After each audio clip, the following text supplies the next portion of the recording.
గతం, the past. చాలామంది గతం అంటే గడిచిపోయిన కాలం, కానీ కొంతమందికి ఈ గతం జ్ఞాపకాలు, ఇంకొంతమందికి ఓ రకమైన పీడకలు. చాలా అంటే చాలా తక్కువ మందికి అర్థమవుతుంది గతం అంటే ఓ రకమైన గురువు అని. తలుచుకోవడంలో తప్పే ఉంది. గతం గుర్తున్న వాళ్ళకి ప్రస్తుతాన్ని అనుభవించడం చాలా సులువు. గతం గుర్తులేని వాడికే ప్రస్తుతాన్ని ఎలా గడపాలో తెలియదు. ఇప్పటి వరకు నువ్వు నీ గతాన్ని చూసావు కదా, ఇప్పుడు నీ గతం నీ గురించి ఏమనుకుంటుందో ఒక్కసారి విను.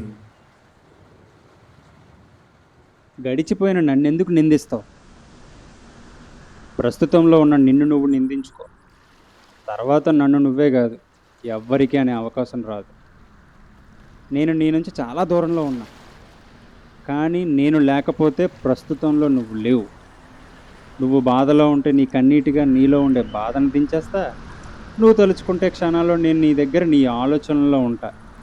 కానీ నువ్వే నాకు ఏ రోజు ఏ క్షణం కూడా విలువలేదు.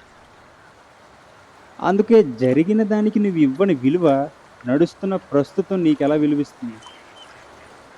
నేను నీకు గుర్తు లేకపోతే ప్రస్తుతం నీకు వచ్చిన సక్సెస్, హ్యాపీనెస్కి ఎక్స్పైరీ డేట్ చాలా దగ్గరలో ఉంటుంది.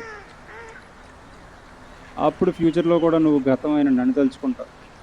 ఇప్పుడు తలిచిన గతాన్ని నా అప్పటి ప్రస్తుతంలో తలుచుకొని ఉంటే ఇప్పటి నా భవిష్యత్తులో నాకు వేరేగా ఉండేదని.